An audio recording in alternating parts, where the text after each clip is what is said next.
welcome back to the Wellness on Purpose podcast. Our intention on this podcast is to provide you with impactful, educational, and realistic information to help you progress on your journey to live wellness on purpose now and for future generations. If you've missed our previous episode, for the month of April, we are highlighting Earth Month by bringing you a sustainability series. I have teamed up with 3 other Joanne's Place employees. If you're new here, my name is Marissa Laughlin. I'm the host of this podcast and a nutritionist at Joanne's Place. And I'll be joined by Sarah Smeek, who is our primary buyer at Joanne's Place, Heather Tate, who is our operations, people, and 76 SIPs manager, and Rebecca Caravan, who is also a nutritionist at Joanne's Place and the supervisor of 76 SIPs Cafe.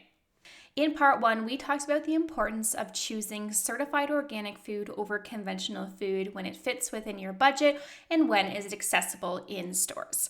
Today, we want to talk about how you can go above and beyond choosing organic and choosing foods that are more sustainable for our location. So, sustainability in general is an incredibly diverse topic. There are so many different avenues that we can go down and talk about whether or not it's sustainable for the economy versus whether or not it's sustainable for the ecosystem, whether it's sustainable for an individual in terms of their health conditions or also in terms of their current accessibility. So we are going to speak in terms of what we've experienced in a professional setting as well as in a personal setting and how we are working to choose more sustainability options as a business and also as individuals. So how about we start by just giving our listeners a simple definition as to what sustainability actually means. So I recently came across a definition of sustainability that really resonated with me. And it was, sustainability means meeting our own needs without compromising the ability of future generations to meet their own needs. And that really resonated with me because it touched on the 3 pillars of sustainability, which are people, planet, and profit. So being able to sustain practices, what we're doing, the choices we make, so that people, planet, and profitability are taken into account. In a sense, obviously, we talked in our first podcast about how we treat people, fair trade certified, working conditions. So there's sustainability around the people, also then the environment, the planet, the farming practices that we talked about, carbon footprint, some of the things we're going to talk about here, that can be lumped into the environmental pillar. And also, an important thing to look at is that these actions allow for a profit so that we are here to continue to serve you, or that these companies or farms or practices are able to continue to meet the needs of future generations, but with the goal is that we are not kind of stripping them of their abilities because of what the choices that we're making today. So being mindful of what we do today and how it affects tomorrow.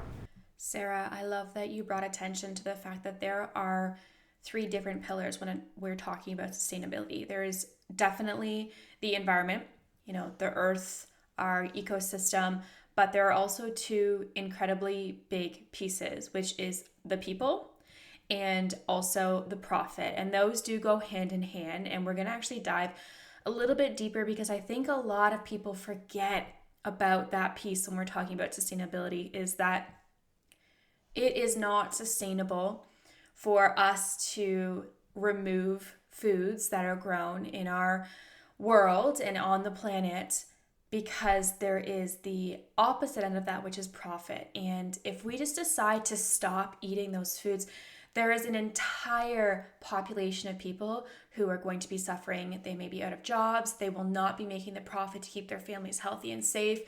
And that's just something that doesn't really get talked about. I think the planet is obviously incredibly impactful, and we're going to talk a lot about that today as well too, but we want to take this one step further. It should not just be about the planet and the environment and our ecosystems.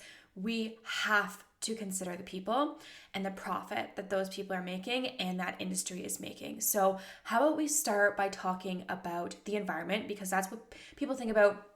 As soon as we talk about sustainability, they think the planet, the ecosystem, the environment that they live in, their local surroundings. That's what people are thinking about. So Heather, how about you share with our listeners what sustainability means when we're looking at it in an environmental aspect for our planet?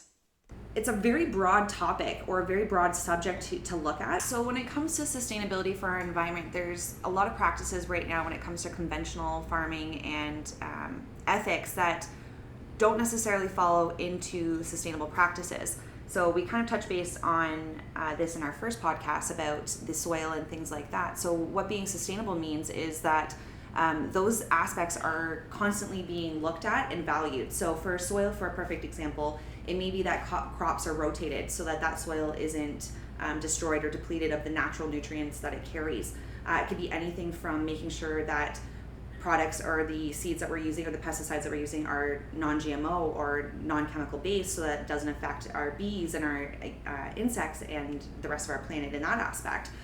So it's a very broad topic or a very broad subject to look at, but it's basically just doing your best. It's just doing your best for the environment in every aspect and looking at everything that you're doing and seeing, is it sustainable? Heather, I love that you said that we need to do the best that we can, especially with the information that we have, because I think that this conversation is only one-way driven, which I already said. A lot of people just think about the environment when we're talking about sustainability and not the people and the profit, which are huge pieces to sustainability as well too. But what I really want to highlight before we go any further is we can only do the best that we can in the circumstances that we are in, whether that's financially, education-wise, where we live.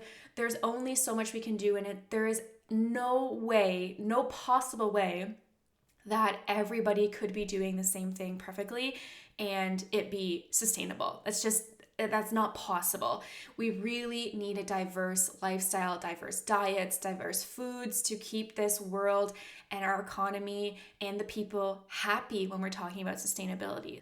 So Rebecca, let's jump in to talk about foods that might not be sustainable in the terms of the environmental aspect for us, because we live here in Ontario, Canada, and don't have the ability to grow certain types of foods here. So how about you share with our listeners maybe what those foods would be? And I want to highlight that we're talking about this in terms of the environmental pillar, not people and profit right now.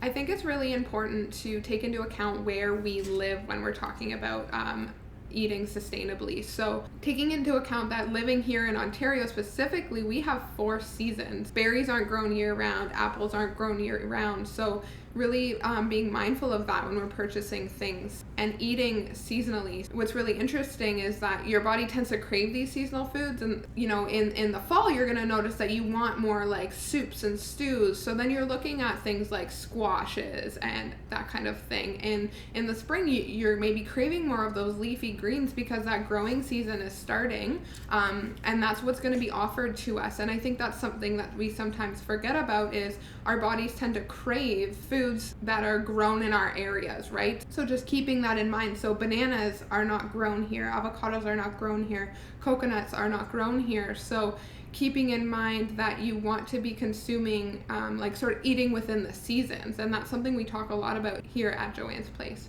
Yeah, Rebecca, I think that's one of the biggest tips and hopefully a takeaway that people can consider when they're looking at eating in a more sustainable way is eating what's available in our community in that season it's in. So on our last podcast, we talked about local foods versus organic foods coming from a longer distance. And if you're wondering about what would be a better option, go check out that podcast. But what we need to consider is that there's only certain things that are grown certain times of the year. So if you do have a restrictive diet or you're following a nutritional protocol that has other ingredients in it that we may not be able to grow or access here in our local community, then we need to be looking at sustainable options. That means more organic or fair trade or B Corp companies that are sourcing these ingredients for you to enjoy and to support your health, because that's also a fine line. And although we talked about people in terms of profit making money off these ingredients, we also need to take into consideration the people who are buying these foods that need these nutrients, that need these ingredients to help them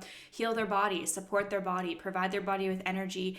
And that's also, for a lot of people, trumps sustainability. And I'm gonna go ahead and say that for myself. My health is by far the top priority on my list. Now, will I consider sustainable options to, make sure that I'm doing my part as an individual? Absolutely. And I'm sure all of you could agree here.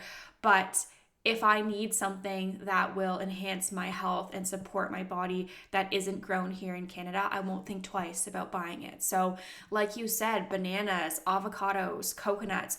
I mean, we've seen, especially in avocados and coconut, dramatic increase in sales in those two categories because there's been so many trendy diets that have hit the market that require those ingredients. So we can talk about a bit about that in a minute, but like the ketogenic diet or even veganism, those are two main sources of healthy fat that people rely on to get nutrients from, and they are so beneficial for your health to get those omegas from.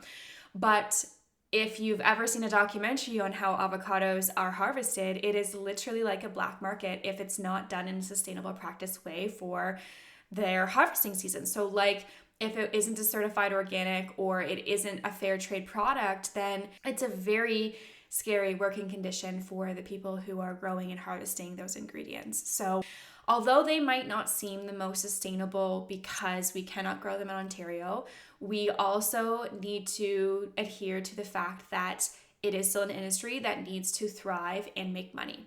So if we change the perception from environment to profit and to people right now, if we all, everyone listening right now and everyone in the world stop buying avocados and stop buying coconuts, there would be a massive amount of people who would suffer from the loss of this income. There would be millions and millions of people that would lose their job, and this entire industry would lose so much profit, and that isn't sustainable. That is not what sustainability is. Sustainability is choosing practices that are safe for our environment, that provide a profit, and that support the people. So we don't want to eliminate those food groups, but what we can do is we can choose options that are done in a more sustainable practice. So like certified organic foods, like fair trade foods. And you're starting to see that come on a lot of foods now, like coffee, which we talked about in the first episode of this series, bananas, avocados, really anything that's grown in Mexico or in California that we consume on a regular basis. And that's a seal of approval that we can trust in, and that's really the next step to sustainability. Is still, if we can't grow it here, we need to make the conscious effort to choose organic and sustainably sourced products as well. And kind of back to Rebecca's point about buying locally. That is really the pivotal point in sustainability, is buying from our local farmers and buying from, they say, around 100-kilometer radius from where you live. And I mean, that is amazing and that's ideal. And it's so incredibly nourishing for the body to eat in a way that is within the environment that you're currently living in. Like Rebecca said, like you're, craving things like soups and stews in the winter, and you're craving more fresh leafy greens in the springtime. And living in harmony with the world and your environment and the seasons is so incredibly and so nourishing. But also in Canada, we should highlight that there are a lot of crops that we grow that a lot of people have no idea that are grown in Canada. So barley is a huge one, soy, quinoa. Quinoa used to be something that was also kind of a part of the black market industry for foods because it became such a trendy food and it wasn't able to meet the supply and demand of consumers. So quinoa wasn't always grown in Canada, or at least it wasn't majorly sourced from Canada. And now there's a lot of products that source their quinoa from Canada, which is amazing. Also rice, not all rice, but the long-barn rice we carry at Joanne's Place is sourced from North America crops, which is amazing. And then oats. I think some people might make this connection now because a lot of companies are actually putting on their label that they're using Canadian grown oats. And you see that more on your oat milk or oat based products, so like Earth's Own, Silk, those types of ingredients, they will state right on there that they're using Canadian grown oats, which is fantastic. But as we know, it's not accessible to live a life that, it is all local. There are some people that do it and I completely applaud them and I think it's amazing. But if that's not you, that's okay. There's other ways you can contribute to sustainability to support the environment, the planet, the people, the profit, and all of those things that we've talked about so far. And what we need to take into consideration, which is kind of going back to the environmental aspect, is your carbon footprint. And that kind of comes back to that first pillar, which is the planet. So Heather, how about you talk to our listeners about carbon footprint and how, even though sometimes it can be dramatic carbon footprint that you're leaving, there's also ways you can offset that carbon footprint as well. Yeah, so the carbon footprint is basically what it means is how much carbon dioxide is expelled for these products to get to you. So how much energy is used, how many resources are used in order for this product to get into your house and into your cupboards. So when we look at that, obviously things like strawberries that are grown locally or visiting your local farmer's market and eating produce that's provided by our local farmers is going to have a lot smaller of a carbon footprint because it has less to travel, less emissions that are spent on this produce or on this product, compared to something like, for example, the bananas or avocados, where you think about those traveling from Mexico and quite the distance. There's a lot of expenditures that take place in order for that product to get not just created, but then shipped and produced and sent over to us, and then the travel in between there. So, and then again, you have to take into consideration even the carbon footprint of you going to the grocery store and home, right? So every little bit, it counts. So that's where really diving into local kind of becomes a thing, whereas is this more important or is this more beneficial or even organic? That kind of becomes a bit of a controversy. And the thing with sustainability is the fact that there is no right or wrong. This is the best part, is the fact that it's just about doing the best. So because there's literally no way that we're ever going to get mangoes or coconuts grown here in Ontario. So the only way for us to have those is with sustainable practices. So you can go extreme and say, I'm never going to eat a mango again in my life. I'm going to be, I'm just going to eat oats and strawberries and berries. And you can live that lifestyle, but you can still be sustainable and consume these products from overseas and other areas, as long as you're following the ethics and standards of sustainability with certified organic, fair trade, non-GMO labels, because at least they're doing the best that they can with those produce and products.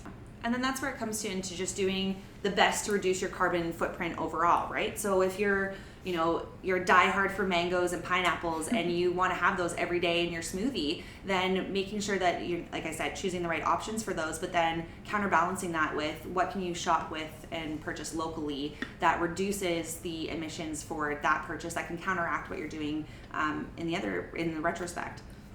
And I think it's important to remember what Rebecca even started when she was talking about this initially, that a great way to kind of launch into this is to really know where your food is coming from, right? If that's a great starting point. I mean, through all of us have learned, even through conversations with each other over the past several months, not even necessarily realizing where things were grown, the amount of resources that go into growing them, that even just by starting there, looking at the things you consume regularly, and if any way being able to move some of those choices to something grows within Canada.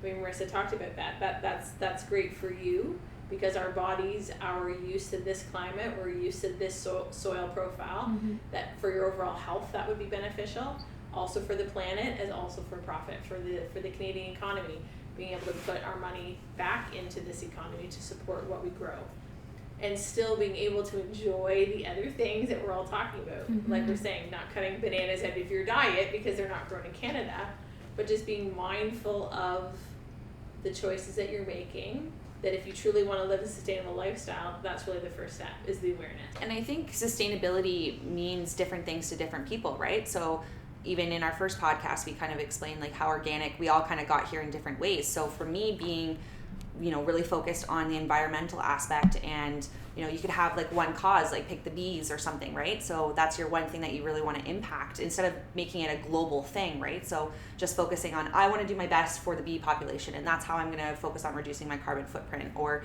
if there's one certain thing that maybe you're not a big fan of bananas and you have them in the house because that's just what you grew up on, and maybe you can get rid of having bananas, right? So it's just looking at what works best for you.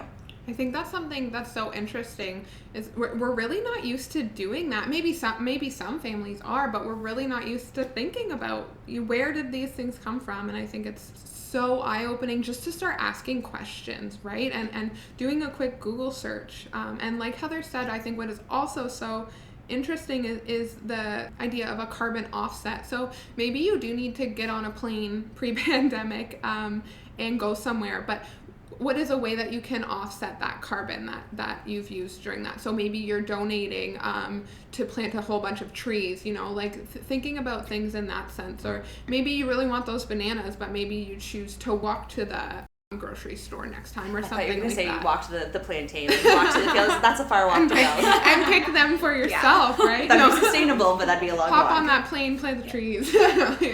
No, but I think, it's just so eye-opening when you just start to ask questions and do a little bit of research, and that's all that you can do, right?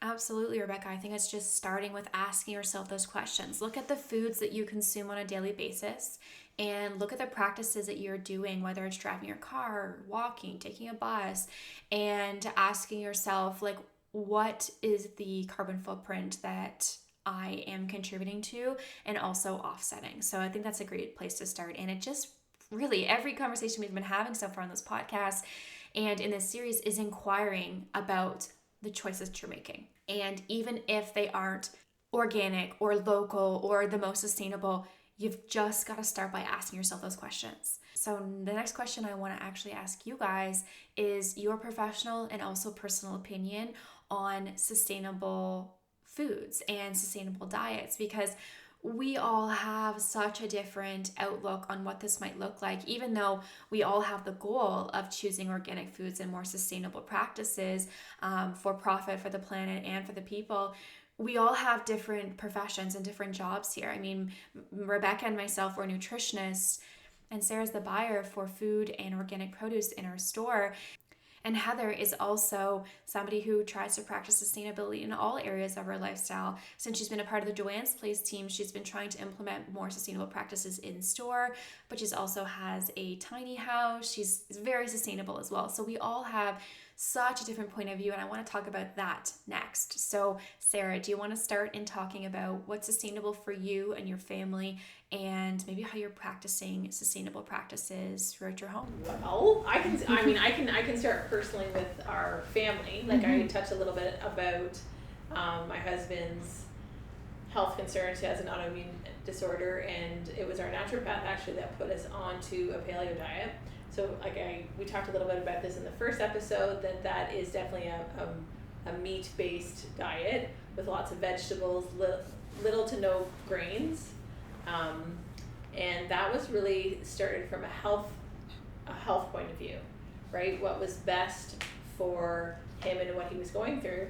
And because I primarily do the cooking, I adopted that lifestyle myself. And for me personally, in my health journey, that has been one of the best moves that I have made for how I feel.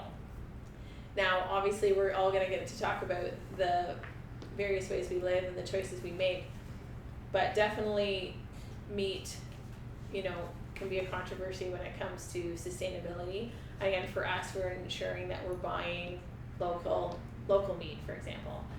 Meriden Farms beef or Yorkshire Farms chicken, to ensure that we're doing what we can for that side of things. But I mean, for me, it's very important that our health comes first. Mm-hmm. Obviously, we could look at just the planet and not the person, and that could be a detriment. But then vice versa, like we have to make the best choice that we can for where we're at in our own journey. And for us, that was definitely this form of diet. And we've been able to offset a little bit, like Rebecca said, with some of our other choices by buying certified organic wherever we can, by ensuring that we are supporting local meat farmers and things like that. So for me in my journey, that's kind of where we are at. For me, I think it's pretty interesting. Like I think back to my childhood where I've grown up as a hunter-gatherer. So like my family, I regularly remember going out and being with my dad while he's skinning a deer or a moose, or just living that lifestyle. Like I've hunted for my own partridges before. Like this is not something that is foreign to me. However, sitting here, I'm the only one out of all of us that's completely plant-based. So it's interesting because I have such a respect for those that outsource meat sustainably. So it's just trying to do your best in every aspect, right? So my dad like literally going out and hunting for our food and coming back and it being a family process of how that's being created and made, and then our freezer's stocked for a year. Would that be extremely sustainable? Absolutely, because that's one animal for an entire family, and we had enough to share, right? So it's definitely possible to eat meat-based products and still do things on an ethical way. And even when you can't, go out and get your own harpoon or your own arrow and you want to shoot your own deer or whatever, being able to use farmers that we have, like Marilyn farmed at Joanne's place, that would be, the next best step to be able to do that, because that those standards and practices are so great. For me being plant-based, again, it really came down to the ethics. So I went full out, I will say vegan in 2012. It was December 26th. It was the day after Christmas, and we cleared out everything and we went vegan at that point. If you were to ask me this day, am I vegan? I would say no, because I think vegan is a very different aspect compared to plant-based. And I would say plant-based is my diet choice. And I think veganism kind of falls more into a lifestyle. But if we're talking about plant-based and food aspect in that sustainable sense, that for me, it's just eating a lot of grains and a lot of vegetables and a lot of nuts and seeds, and it's fairly easy. Was it hard to transition completely over at first? Yes, because I was also used to processed things and convenience. So another thing that I haven't had in my life for over 10 years is a microwave. So getting rid of that first and getting rid of that convenience item was a lot easier for plant-based as well, because everything is homemade and cooked. So one of the big things about being plant-based is the fact that it is less restrictive. So for me, being vegan for so long, I felt that there were certain things that I was missing, just nutritionally, I was craving, and those things would be things like eggs. There was at one point, I'm sure last year, if you guys remember, I was like hardcore over chicken, and I just wanted to like have a piece of chicken. And I talked about it, and it faded, that thing wasn't there, but then I realized that I was really low on iron. So I ended up taking an iron supplement and going, and that's completely improved. So looking at my diet now, since I've added in the eggs, would I still say I'm plant-based? Absolutely, because I'd say 95% other than eggs is plant-based, but I feel fantastic. And it's, like I said, linking back to the first episode, you don't realize how good you feel until you make the changes to do something to make yourself feel better. So whereas beforehand I was like, oh, I'm great, I've got lots of energy, like I've got lots of spunk. Whereas now I'm like a 2.0 version where I've got like Energizer batteries in my back and I'm just going all the time. So it's nice to be able to see those differences and be able to feel that difference. And because of that, I don't know if it's something that I would go back to right away, but it could be something that I could potentially, add to. But in this time right now, what's sustainable for me is to live this lifestyle. So, yeah. I think for me, the way that I choose to sort of eat and live is a little bit of a mix of both. And, I grew up with my mom constantly saying everything in moderation, and that is just really in my bones. So I think we live in a world where everything is so binary and divisive, and it's the vegans versus the carnivores, and you have to choose one, and you don't have to choose one. And I think it's really evident actually in what Heather just said, is she's realizing being a little bit more flexible and moving towards plant-based versus maybe veganism she's seen a lot of health benefits. So I think it's really important to remember that you don't actually have to name it. You don't have to label it. And you can choose to be vegan today and maybe, or plant-based tomorrow, and maybe carnivore the next day. And that's the way that I choose to eat and to live is, as I mentioned in the previous episode, I do consume meat almost every day, but I am really trying to be more intentional, at least twice a week, of consuming, having my dinner be vegan or plant-based. So that is what's most sustainable, not in terms of planet necessarily, but sustainable in terms of my lifestyle. And I hope that translates into being more helpful for the planet overall as well. Yeah, as I mentioned, it's so interesting to see like all of our different points of view on this. I mean, as I mentioned, we already have the same common goal in terms of good quality ingredients, certifications like organic, fair trade, and also taking into consideration the sustainability aspect for the planet, the people, and the profit. I already kind of talked about what my point of view is personally, is that my health is at the top of my priority list. And sometimes the choices in terms of the foods that I buy might not be the most sustainable, but there are other areas in my life that I can be more sustainable in terms of supporting the environment and other initiatives, whether it is, planting trees or helping support bee causes, things like that as well. So in terms of a professional standpoint, they're the same thing. Like my job and my passion is to make sure that people feel good. They feel healthy, they feel energized. And sometimes that might mean that they follow a certain way of eating for a period of time. And again, that might not be the most sustainable in terms of the environmental, but it might be more sustainable in terms of that individual and their health. So everybody will have a different point of view and a different priority. And what we want to highlight is that's okay. Like I've said it a million times in this episode already, is there is not one way for everyone to live. That's not sustainable. We need diversity in diets, in foods, in ways that we live. We could not all do the same thing. And we know diversity is important in the sense of what we've talked about today in sustainability, but also in terms of our gut microbiome. We need diverse foods. We also need to have diverse foods in our life, because if we don't and we limit ourselves to certain foods, we have the potential to develop allergies and sensitivities. And that is a whole other conversation that we could have on this podcast, but we want to prevent that. We want diversity. And I think that's what's most important is diversity, educating yourself on where your ingredients are from, and also not over consuming, limiting your consumption for certain foods. Like maybe it's not that you have a banana, avocado, and coconut every single day. Like maybe it's that you cut that back a little bit and, have half a banana every day in your smoothie. Or instead of buying coconut milk every time at the grocery store, you buy oat milk, because that is Canadian grown crop.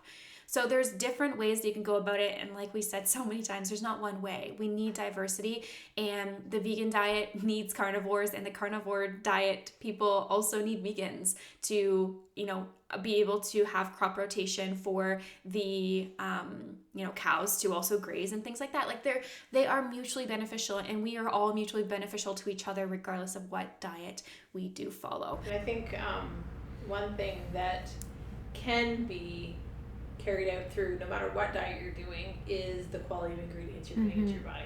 So no matter what diet you are on, looking at the ingredients is so crucial. Because as we're talking about, vegan or plant-based or carnivore, all of those types of diets, conventional industry is making products to target those various diets, and lots of those ingredients are not good. Yeah. So you could be buying a plant-based product that is not made certified organic, that's not non-GMO, that's made with a lot of ingredients that are quite harmful to your health. So the quality of ingredients we can all have in common, no matter what diet we are on, is ensuring that what goes in your body is has life in it, right? Yes. Yeah. Exactly. And I think bottom line, it's going one step further and asking yourself not only about the food that you're having, but the ingredients that are in that food as well.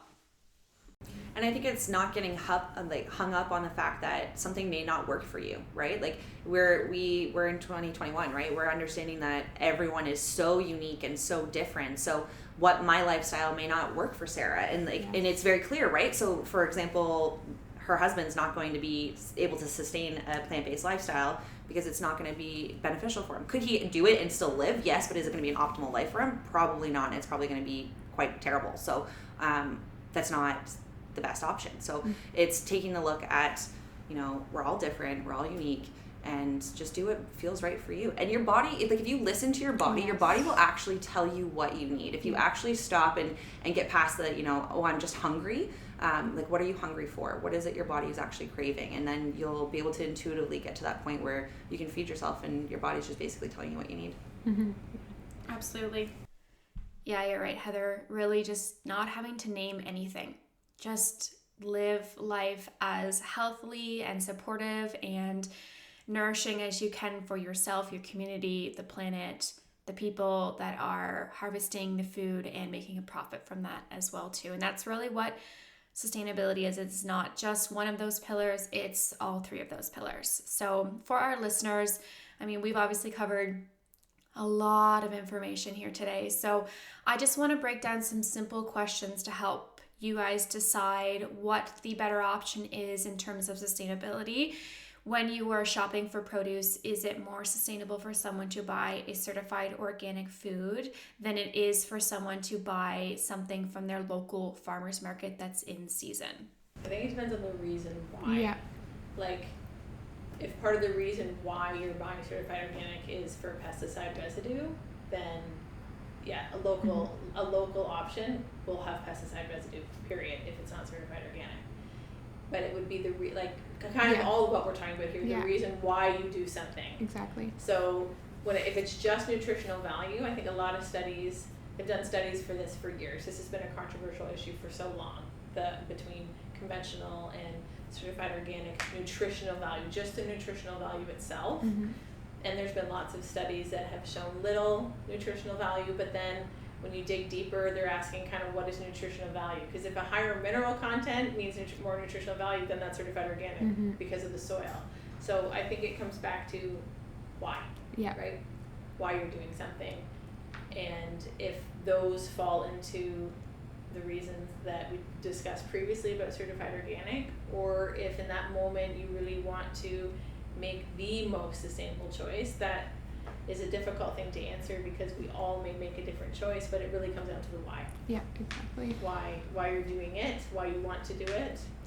I think a good point too is, for example, of having produce that comes from, that's outsourced outside of Ontario or Canada, that are produce or products that we can actually harvest or get here, right? So if we can get those products that are here, organic, and are made in Canada or sourced from Canada, blueberries, for example. So if we can get Canadian organic blueberries, that should be your first choice compared to, California organic blueberries, right? So looking at the carbon footprint from that aspect, looking at how fresh that those berries would be.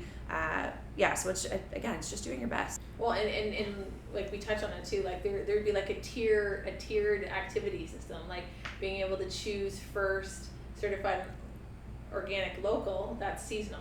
Mm-hmm. So being able to eat, like you, Rebecca, you talked about eating seasonally. Would that be the very best way you could promote sustainability in your food choices? Yes. Mm-hmm. Absolutely. Right now, that's challenging because we are used to everything at our fingertips all the time. Yes. Right. So if you incorporate foods that aren't grown seasonally here, then you're used to that life. But I mean, again, like we've said, being mindful and intentional about the choices that you're making. But that requires education. So being able to just take the time to really look at the choices that you're making and one small step, That's right? it. Like blueberries specifically, Canadian wild blueberries, yes, that would probably be a great choice. Less pesticide residue, not necessarily certified organic because they're wild, right? So I mean, there's so many factors that can come into play. But I think if you're just asking yourself these questions, you're doing a great job. And I think one thing to think about as well is, that's part of the reason we're putting out this podcast is to provide you with this education and start asking yourself these questions. But obviously at Joanne's Place, this is something that we value. We really are incredibly intentional about the produce that we carry, the meat companies that we carry, the products that we carry on our shelves, whether it's supplement or food-based. We're doing this research for you. So when you see a product in Joanne's Place, there's a reason it's there. It's either, the top quality, it has the highest nutritional value, it's certified organic, it's meeting the demands, it's sustainable. There's so many variables, but what we're looking for is making sure that we are trying to provide the best products. And I think Sarah could really speak to this because she is the purchaser for our produce at our locations. So how are you purchasing certified organic produce to also meet sustainability needs as well? So primarily for us at Joanne's Place, we will have to look at wholesale farms that their purpose is to sell their produce. So Fennings, for example, would be a great company that we support. They're in the Guelph area. So they they are a seasonal grower, so they grow as much as possible in Ontario. In the off season, they have their own farms in Georgia to then grow as much in the Georgia conditions as possible to service consumers. And then outside of that, they'll still have to look to, California is still one of the largest producers for certified organic because of the climate. And that's really it. At Joanne's Place, every single product that we purchase, we first will look to Canada as an option, always, because we believe in that. That's something we want to support our economy. However, sometimes that's not possible to source every product that we need for our consumers, so we'll have to look outside of that. So then we'll look to, say, the United States, which is still the continent. So when you're looking at produce traveling, it's still less than overseas. So overseas would then kind of be the last option, because sometimes we don't have a choice, right? We could have no coconut-based products on our shelves if we didn't we didn't source products from overseas. So then you're looking at that profit piece again, right? Absolutely. Like, if this is in demand by the consumer, we're going to do our best to offer that and offer the best possible choice. And then you're looking at like all the things we're talking about as we're looking at then the practices of the companies, right? So if we have to source overseas, what are the company's practices? Are they ethical? Are they fair trade? Are they certified organic? Are they a B Corp? These all factor into our buying decisions, and we're all very passionate about ensuring that the products that come onto our shelves are heavily researched for all the things we've been talking about here today, which I think is, a great, yes, I'm a little bit biased because I work for Joanne's Place, but even if I didn't, a great thing to trust that there's a lot of passionate people that care about the products that you're consuming and that the food that you're eating. And I honestly think, again, a little bit biased because we work at Joanne's Place, but that's, even before working at Joanne's Place, I was a customer, and I think that happens a lot for most of our staff, is we're a customer because we see the value and the time and the care that we are putting into picking the products we're using, supporting, promoting, and that's what it comes down to in terms of what I said just a minute ago about how if you don't want to take that step, although you should take the step to do the research, you should be at least buying from the companies that that are going to do that research for you. And that's just one amazing benefit that we have at Joanne's Place, is we really care. We care about the products that are on our shelves, but we care about the ingredients that you are buying and putting into your body. More above anything is we care about that. So that's what we're passionate about Joanne's Place, and that's why we are really intentional with the products, whether it's produce, meat, or the packaged products we carry on our shelf as well too. So, and I just want to reiterate that we've taken this topic, a very broad topic, and summed it up as best we could in this short amount of time for this podcast. But this will be an ongoing conversation that I know the four of us will continue to have, that we'll have within the company of Joanne's Place, with our customers and with our community. This is an ever-changing topic. Things are arising, things are changing. There's so many factors when we're looking at sustainability, and that's never going to change. But what we do need to do is, learn to adapt with those changes and understand that there's not one way for everyone to do this. There is the opportunity for everyone to give a little bit more support and care and knowledge in terms of being more sustainable. But that all starts with asking the questions about your day-to-day, the lifestyle that you're living, and asking yourself how sustainable that is. So any closing words you guys want to share with our listeners as we wrap up this podcast? I think, again, just remembering that it's one step at a time. And, if you're not sure about something, come into Joanne's Place, and we love having these conversations. So teach us something or learn from us. Yes, absolutely. Thank you, ladies, so much for joining me today on this episode. We have one more part to this series, and next week we will be talking about reduce, reuse, recycle, and composting truths within our community. You guys know what to do here. Make sure you've subscribed to our channels so you don't miss the notifications when a new episode drops, and be sure to share on social media that you've been inspired while listening to the Wellness on Purpose podcast.